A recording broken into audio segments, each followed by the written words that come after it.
Hello. Please title your notes on a new page, Chapter 8, Evaluate Quadratic Functions. Well, let's throw functions. Given f of x equals 3x squared minus 5x, so that's the function that we're given. Think about how you can tell that this function is a quadratic. And think about what kind of graph does a quadratic function make? All those things should kind of be thinking about in your head as you're working with different functions. It'll give you a better kind of conceptual idea of what we're doing. Evaluate f of -2 and f of 10. So that would be the direction you'd be given. Take a second to write that down. When the direction says to evaluate, that usually means to use order of operations, and for order of operations, we use PEMDAS. Zoom in a little. Here we go. Parentheses, exponents, multiply, divide, add, and subtract.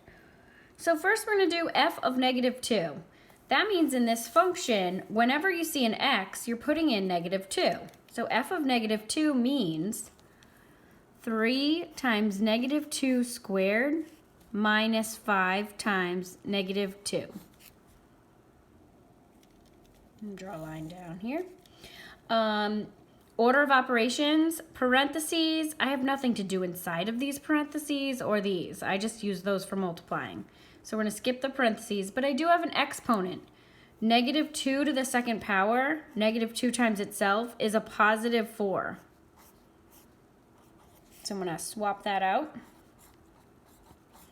Then we're going to multiply. That comes next in your order of operations. 3 times 4 is 12.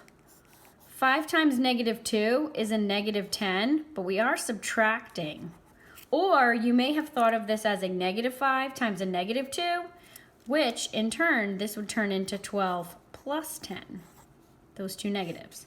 So your answer for this one is 22. So you could think of that as function notation. F of -2, that's what we were looking for, is equal to 22. Or as a point, that means when x is -22, your y value, when x is -2, your y value is 22. Let's do f of 10, same function. It was already given to us. That means we're going to do 3 times 10 squared minus 5 times 10. 10 squared is what you would do first because of exponents. 10 times itself is 100. And then I would do multiplying. 3 times 100 is 300. 5 times 10 is 50. And we're subtracting these.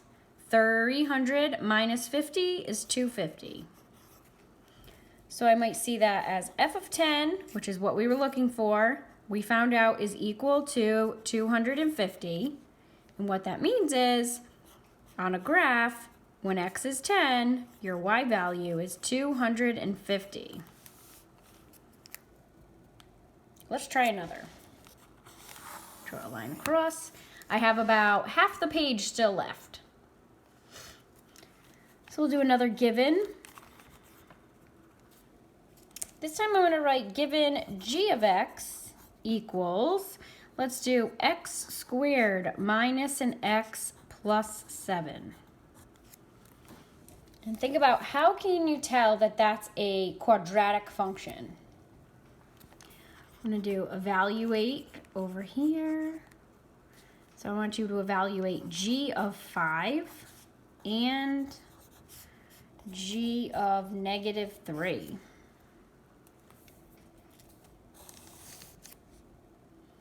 So if I wanted to do g of 5, that means I would have to do a 5 wherever I see an x. So 5 squared minus a 5, add a 7.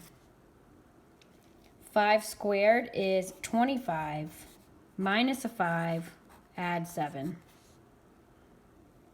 Adding and subtracting is done in one big swoop across. So 25 minus 5 is 20. Add 7 is 27. So this means g of 5 equals 27. Or on a graph, that means the point 5, 27. X and y value. Input, output. Let's do g of negative 3. That means everywhere I see an x, I'm putting a negative 3 in. Because I'm putting in a negative 3, I'm using parentheses to separate like the negative from the subtraction sign and making sure that I square that whole number, negative 3. So negative 3 squared, or negative 3 times itself, becomes a positive 9. And then I have subtraction sign, a negative 3 plus 7. These two symbols, or even at this point, I could have written it as a plus sign. Negative, two negatives make that positive, subtracting a negative. So 9 plus 3 is 12, plus 7 is 19. So you could say g of negative 3 equals 19. Or, on a graph, negative 3, when x is negative 3, your y value is 19. Okay. Pause the video if you need to. Now, here's your next example on the top of the next page. So we have, I used up, let's say, 1, 2, 3, 4, 5, 6, 7, 8, 9, 10, 11, 12-ish lines for this top problem. So we have a bird's flight. I have my y-axis, height in feet. I have the x-axis labeled 0 through 12. I have time in seconds. And a cute bird. H of x equals negative x squared plus 12x was our given function. It looks like they're asking us to find the maximum height, domain, range, and when is the bird increasing in height. So here we have our function. If I wanted to find the maximum height, so what do we know about quadratics? Begins with an S. They are, yes, good job. I heard it way back there. Yeah, symmetrical. Good. So because they're symmetrical, if I have a point here at 0 and 12, you can scoot in, scoot in. And when you scoot in halfway from both sides, you will land right here. So what do we call that line right there? That line is x equals 6, and that is your axis of symmetry. So that's one way of finding it, symmetry. So if I wanted to find the maximum height, I just have to find out when is the bird at 6 seconds. What is the height of the bird at 6 seconds? I can't tell from the graph given because there's not labels. So the maximum height will be h of 6. So I'm going to do a negative, parentheses, 6 squared, plus 12 times 6. Now this means the opposite of 6 squared, or 6 squared, almost like there's an invisible 1 there. So negative 1 times 6 squared. So negative 1 times 36 plus 72. Negative 36 plus 72 is 36 feet. The maximum height of the bird is at 36 feet. So at 6 seconds, it's at 36 seconds feet. Now let's look at domain and range. So this one's a little bit differently because we have a beginning point and an ending point. So your domain, remember that's your x values. What's your smallest x value for this function? It's not going to be all reals because you have a definite beginning. What's the x value here and the x value here? Smallest x to largest x. 0 is less than or equal to x, which is less than or equal to 12. You have x values that are between 0 and 12. Your range. again, it's going to be a little bit different because you have a definite beginning and end. We have a definite smallest height of the bird. What's the lowest height the bird could possibly be at? What's this height right here? And here, same height. What's the lowest height? 0. The highest height? 36. So you have y values that are in between 0 and 36. When is the bird increasing in height? So now we're looking for an increasing interval. So notice how here the bird, if I read it from left to right, from here to here, the bird is going up. Then once it reaches its maximum height, if I go from left to right, that's how we read graphs, then it's going down. So this is your increasing side. So it's increasing between what two values of x? It's increasing between 0 seconds and 6 seconds. So we're going to write that like this. Anywhere between 0 to 6 seconds, the bird is kind of going up in flight or height, flying up. Same thing. So between 0 and 6 seconds, that's your notation for the between, remember. Between 0 and 6 seconds, that's when the bird is going upwards. Good. Next problem, pause it if you need to.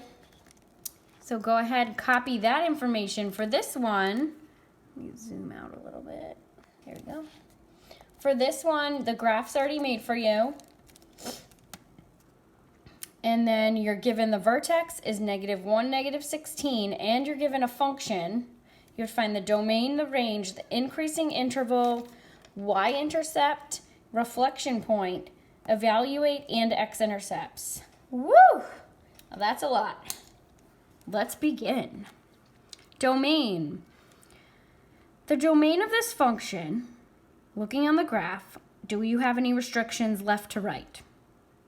No. There's no beginning, end point, or beginning point. And if I look here, would I be able to, if I had a calculator, square any number, multiply that number by 2, and then subtract 15 and get some kind of answer? The answer is yes. Your domain is all reals. Or all real numbers, I should write.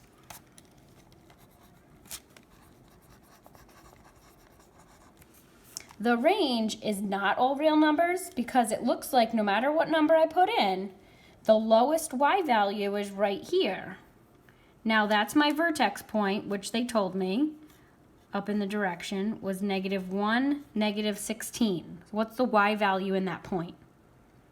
So -16 is your lowest y value. You have y values that are above it. So we write greater than or equal to -16. Increasing interval.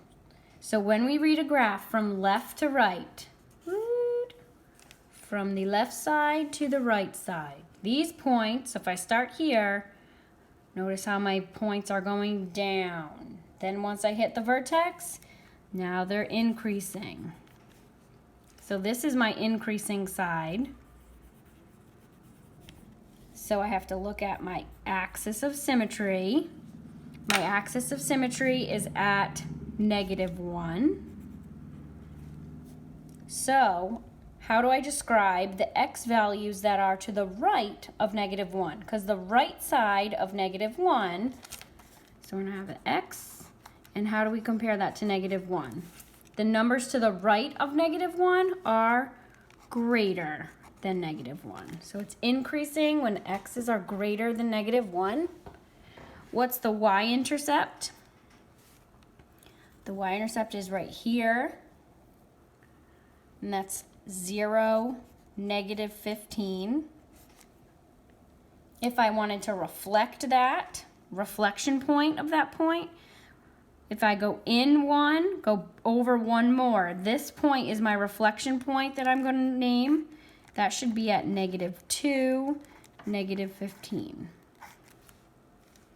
Now we're going to evaluate f of 4. That means in the function, we're going to do 4 squared plus 2 times 4, take away 15. 16 plus 8, take away 15. 24, take away 15 is 9. So that means f of 4 is at positive 9.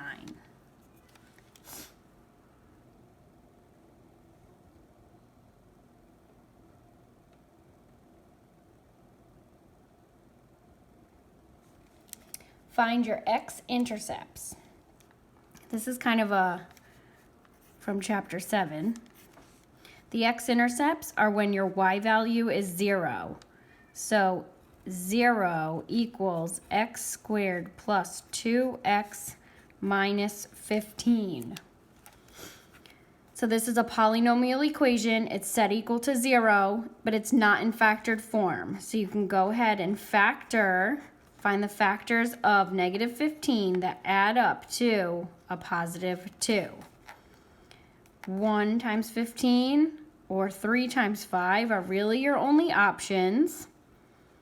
So one of them has to be negative to get a negative 15. Here's your pair that you're looking for. Negative 3 times 5 is negative 15, and negative 3 plus 5 is a positive 2.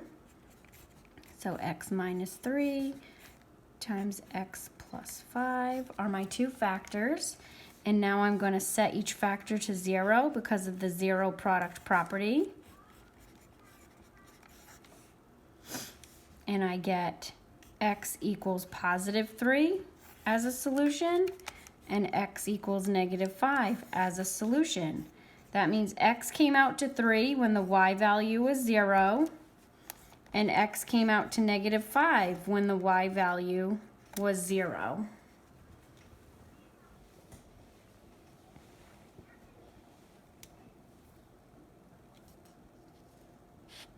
Hope you like this video. Have a wonderful day.